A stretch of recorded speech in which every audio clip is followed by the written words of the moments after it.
So we're back in Recreo, Las Lejitas. 24 days into the germination of the seeds. You can see we've had a great germination, over 80%.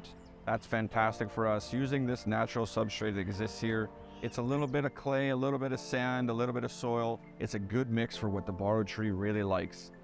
You can see the trees have developed full. After 24 days, the roots have gone down right near the bottoms of the bags. So these are ready to be planted.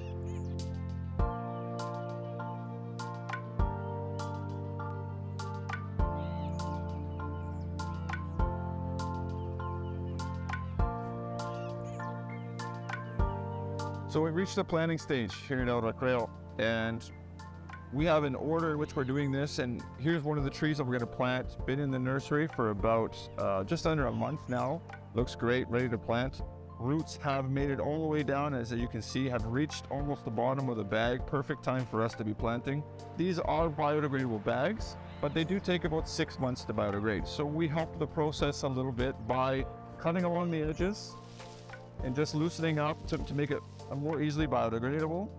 And then we allow access for the root to penetrate through the bottom. That's basically the most important part of this process. And by cutting the bottom of the bag off, we allow the root to continue to gain depth. Now, in an area like this, where it might not rain again for several months, it's really important that the root continues to gain depth, gain nutrients and humidity at depth. So as we plant this in the bottom with a little bit of our best topsoil near the top, near the bottom of the hole, it goes in just like this. We compact it well, and then we fill it around the edges.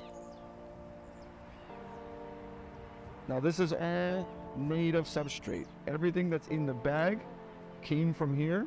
Everything that's in the topsoil came from here. And we pack it in good around the edges. And now one of the little secrets or techniques that we're using here to give it a little bit more of a bonus is we're planting a little late in the season. So we're going to create a little caldera. Just generate a little bit more humidity. The water will get down to the roots and give it a better chance of growing a little faster during the dry season.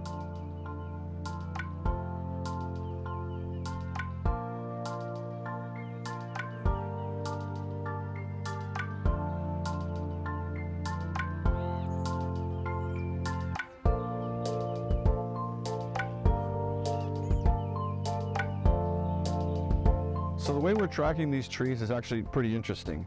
Every tree has its own stacker, complete with QR code.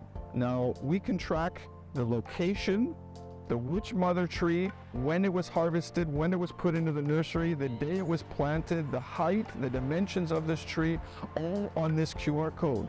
It makes for really good traceability and carbon credits, but also ensures that there's no duplicate counting of the trees we're planting.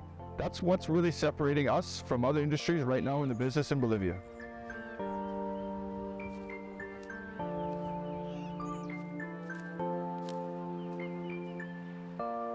So another day finished here at El Recreo, probably 800 more trees in our GIS tracking systems. Hope you guys enjoyed how we do it, following along with the process. And the fun doesn't end here. For more, because we're just getting into the good part. Next time we're going to be in the communities. We're going to be searching for new mother trees, working with the women that collect these mother seeds, and securing next year's harvest, which is really important for us.